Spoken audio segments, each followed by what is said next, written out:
Nizamabad parliament Congress party MP అభ్యర్థి తాటిపర్తి జీవన్ రెడ్డి ఎన్నికల ప్రచార సంగ్రామంలో తనదైన శైలిలో దూసుకుపోతున్నారు. ఈ మేరకు రేంజ్ హిల్ మండల కేంద్రంలోని ఏర్పాటు చేసిన కార్నర్ మీటింగ్ లో ఆయన మాట్లాడుతూ సాగునీరు అందించేందుకు గుత్పా ఎత్తిపోతుల పథకాన్ని సుదర్శన్ రెడ్డి ప్రారంభించాలని పేర్కొన్నారు. దేశంలో ఎక్కడా లేని విధంగా బావులపై ఆధారపడి సాగు చేసే రైతులకు విద్యుత్ భారం కాకూడదని 2004లో వైఎస్ రాజశేఖర రెడ్డి ఉచిత విద్యుత్ ప్రారంభించారని గుర్తు చేశారు.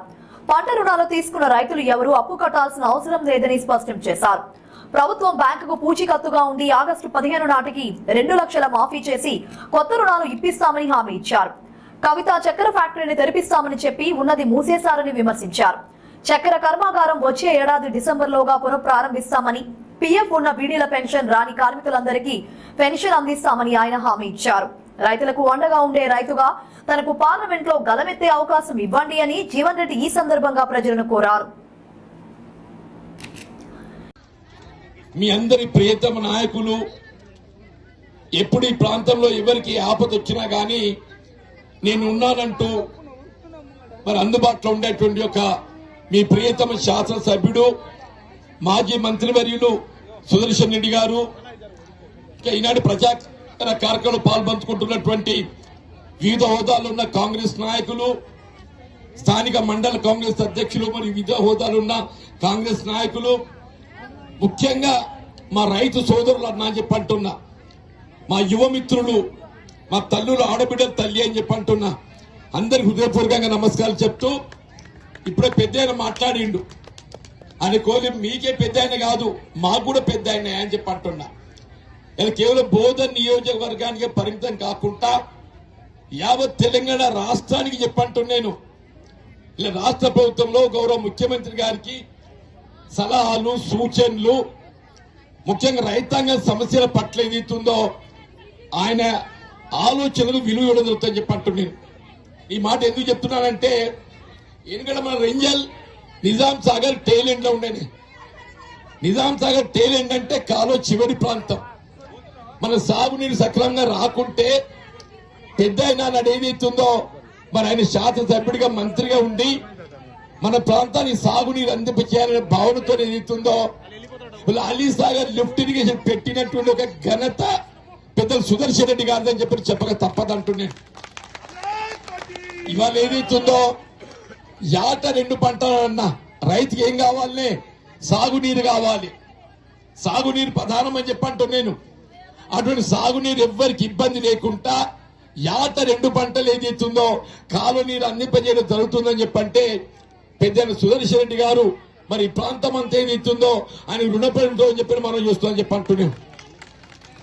అంతేకాదే కాలువ నీళ్లు రానోళ్ళకి ఏం కావాలి? కరెంటు కావాలి. కాలువ నీళ్ళ తినడం సంతోషం. కాలువ నీళ్ళు రానోళ్ళు ఏదైతుందో బాయిలు తవ్వుకుంటారు, బోరు బావులు వేసుకుంటారు. మరి కరెంటు విద్యుత్ ఛార్జీ భారం కావద్దని 2004లో చెప్పంటున్నా.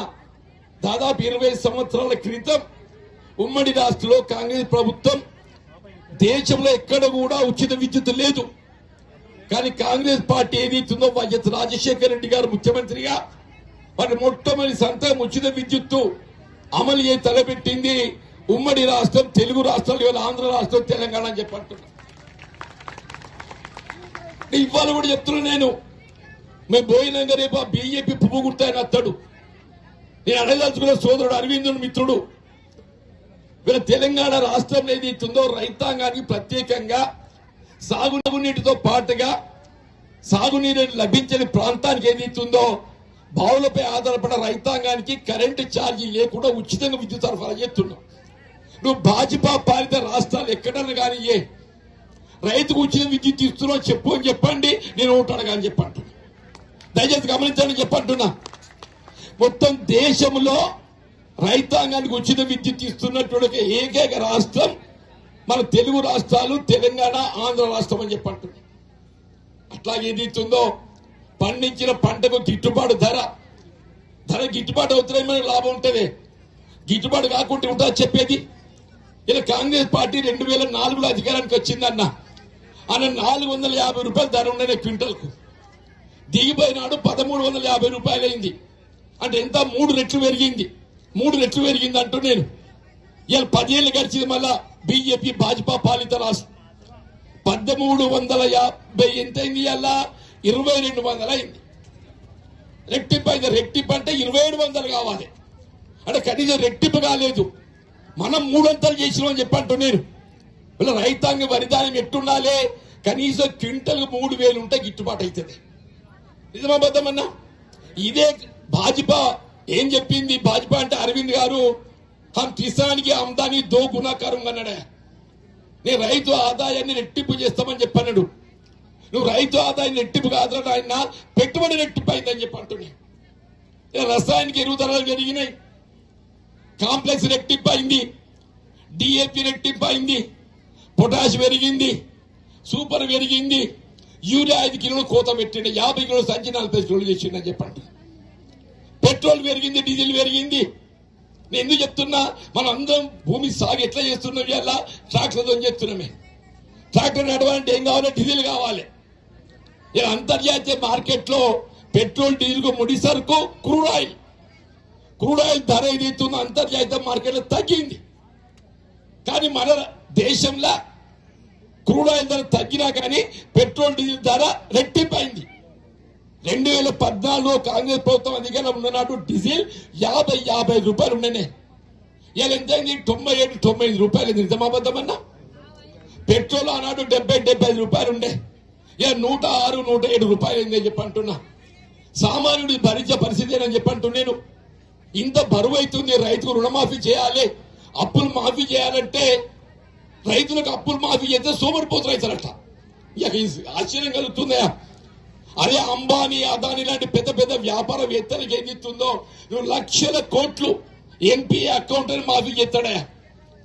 ఇదే అంబానీ అదన్నట్టు 10ల సంఖ్యలో ఉన్న వ్యాపారవేత్తలకు 16 లక్షల కోట్లు మాఫీ చేసిందా? రైతులు చేయమంటే నేను చెయ్యా. కాంగ్రెస్ అట్లా కాదు. 2008-9 గుర్తు తెచ్చుకుంటే దయచేసి 15 సంవత్సరాల క్రితం ఆడ కాంగ్రెస్ ప్రభుత్వం ఏదైతుందో 1,00,000 రూపాయల దాకా ఏక మొత్తంగా అప్పు మాఫీ చేసిన పార్టీ కాంగ్రెస్ పార్టీ అని చెప్పారు. రైతు బ్యాంకు చెల్లించాల్సిన అప్పు ఏదైతుందో ప్రభుత్వం బదలాయింపు చేసుకుంటుంది. ప్రభుత్వం బ్యాంకు పూచీకత్తుగా ఉంటుంది. మన అప్పు మాఫీ చేస్తూ ఏదైతుందో 15 ఆగస్టు నాటి ఖరీఫ్ కి ఏదైతుందో కొత్త రుణం ఇప్పిస్తా అని చెప్పండి. లోన్లు మాఫీ, రుణమాఫీ అంటే లోన్లు మాఫీ కట్టద్దు. దయచేసి ఏదైతుందో ఇలా రైతుల గురించే కాదే, ఇలా వరికి ప్రత్యామ్నాయంగా చక్కెర పంటనే. చక్కెర ఫ్యాక్టరీ ఎప్పుడు మూతపడ్డది? 2015 మూతపడ్డది. తెలంగాణ రాష్ట్రం వచ్చిన తర్వాత అంటూ నేను 2001 ప్రైవేట్ పరమైంది. నువ్వు ప్రభుత్వ పరం చేస్తా అని చెప్పని ఉన్న ఫ్యాక్టరీ మూసేసింది ఎవరు? కవితమ్మ దొరసాని అని చెప్పి అంటున్నా. తర్వాత సోదరుడు అరవింద్ వచ్చిండు, నేను ఫ్యాక్టరీ తెరిపిస్తా అన్నాడు. 5 ఏళ్ళు గడిచి తెరిపించినాడవా? మరి 5 సోదరులు గుర్తు తెచ్చుకోండి అని చెప్పంటూ నేను.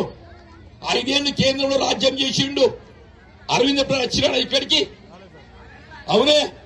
పార్లమెంట్ ఎంపిక అయినాడు. కనీసం మండల కేంద్రం సందర్శించకుంటే, రైతులతోనే తీర్చిందో కనీసం మాట్లాడకుంటే ఓటు అడిగే హక్కు ఉంటుందే?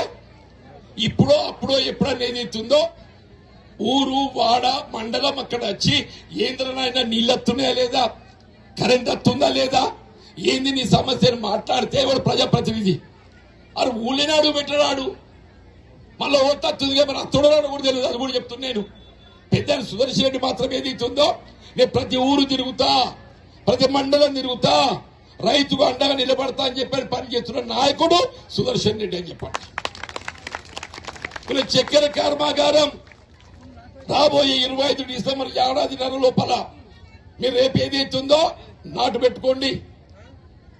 మీరు చక్కెర నాటేసినాక ఎప్పుడైతే కోతకు వస్తుందో మీకు చక్కెర ఫ్యాక్టరీ బోధన్ గాని మెట్పల్లి గాని గానుగాడిచ్చే బాధ్యత కాంగ్రెస్ పార్టీ అరవింద్ రెడ్డి గారి దగ్గర పేర్కొంటారని చెప్పండి.